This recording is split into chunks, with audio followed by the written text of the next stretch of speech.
Hey guys, Crewman here. I know it's been a long time since I've done an episode of GPU News and Rumor Roundup, but when I saw the stories covered in today's episode, I really wanted to share them with you guys. In this episode, we'll be going over the following. The RTX 5000 series Blackwell is delayed until 2025, and the Ryzen 5 5600X 3D launching at Micro Center only. The reviews just released. My thoughts on it.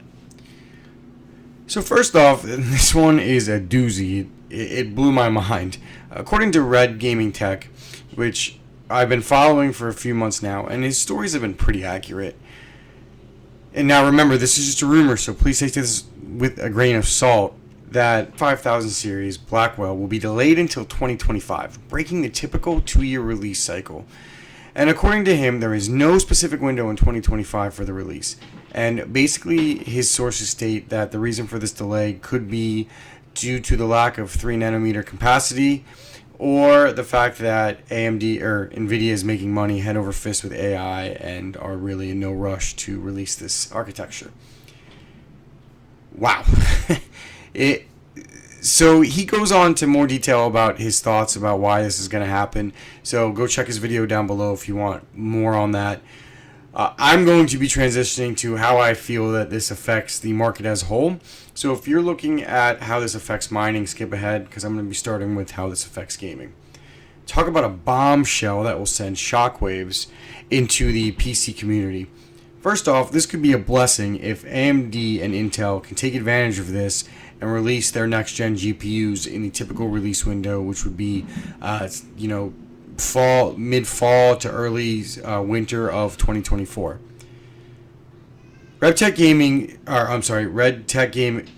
Tech, apologies, goes on to say he's unsure if AMD will push their GPUs back or not. I personally think it would be a big miss if they do that. As far as Intel goes, hopefully they can fix their driver issue by the time Battle Mage releases, and they can release it at a competitive price point. As myself and every other tech content creator has stated before, we need Intel to push NVIDIA and AMD because we all win when all three companies release compelling products. Who knows if NVIDIA sees that AMD's next-gen GPU is really going to knock it out of the park, maybe it will force them to actually release Blackwell earlier. So what does this mean for gamers? Well, if you're a high-end gamer like myself who loves owning the latest and greatest GPU and pushing your FPS in 4K even further to that 144 FPS breakpoint with DLSS off, I admit DLSS is fantastic, and my dislike for it is a personal one, as I prefer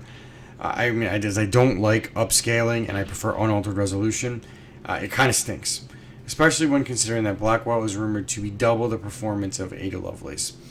This also makes the 4090 Ti somewhat more appealing than previous Ti models, depending on the price point. If NVIDIA targets this around 2K for the price point, people like me, who were probably their most likely buyers for it, I would think that maybe it has a chance of selling. This also doesn't mean much if you bought the 40 series already, especially 4090, and you don't really care. It's just whatever. Where this could make a difference is for gamers who own a 30 series and skip the 40 series for an upgrade, having to wait a little bit longer.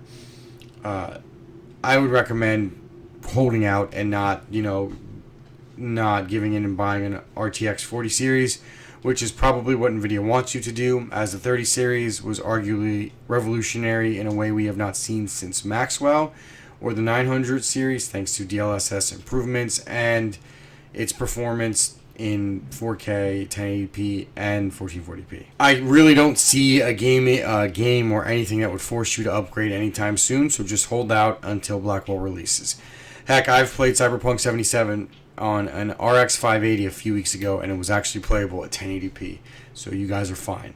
As for how this affects miners, this is really interesting. I would argue that we really don't know, and it's going to be really hard to say. It really depends on what the 40 series does in the new and used prices, and it's much too early to say what they are going to do, besides the fact that they are trending downwards, and the fact that I think the 30 series is plateaued in terms of its price, in terms of how low it goes in prices.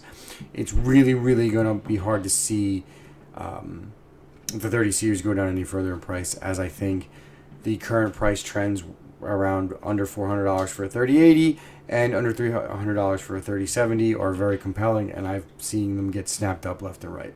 The disappointing aspect for miners as far as new prices go is that we won't see Blackwell release until 2025, which is when I think the next bull run will hit, which will make it a difficult time for miners to try to buy this at a reasonable cost. And if the bull run hits before the Blackwell GPUs release, you could see prices for Blackwell go through the roof like the 3090 Ti did, which would be very disappointing for gamers and miners as well. So I definitely would have preferred a 2024 release as far as mining goes. And I think gamers will probably prefer that as well, depending on how the next bull run goes. The next thing I found interesting was the 5600X 3D. These were kind of announced about a week ago. They are basically poorly binned 5800X 3D chips that AMD didn't want to turn into e-waste. So props to them. I'm very much against e-waste, so I'm pretty happy about that. This looks to be a very limited run, and from what the reviews I have watched before I filmed this video have said, I'll post links to them down below. It looks like about a 3-6 month window these will be available at Micro Center only. Based on the reviews, I am actually pretty impressed with the performance. For me personally, I have a LAN rig that has a 5600X that's paired with a 78 or 7900X TX, and I will be upgrading and selling my 5600X. So it'll cost me probably about $120 to $130 to upgrade, and I feel like that's worth it because I don't want to upgrade this LAN rig any further for a few years, and I think this will give me the extra 20% performance I was looking for to keep me from upgrading for quite a bit. So I'm pretty happy with it, and I think it'll hold its resale value as well. And I also only live 45 minutes away from a Micro Center, so I think I'll be picking one of these up on launch day. I'll be posting a review and comparison of one once I get it, but I am excited, and I'm a huge Zen 4 fan, and I really believe the chipset has a lot of life in it, and these X3D chips prove it. Also, you can't really beat the value of a Micro Center bundle, so if you're looking to pick up a new system, I think this is the way to go. Alright guys, thank you for watching this video. Thank you guys for watching. I'm really trying to grow the channel. I'm so close to 2K subs, so if you can help me get there, it means the world to me. Again, thank you guys for watching. I'm going to try to be posting more GPU news and rumor roundups as I find more compelling news, and I'm going to try to do it on a more regular basis. So thank you guys for watching.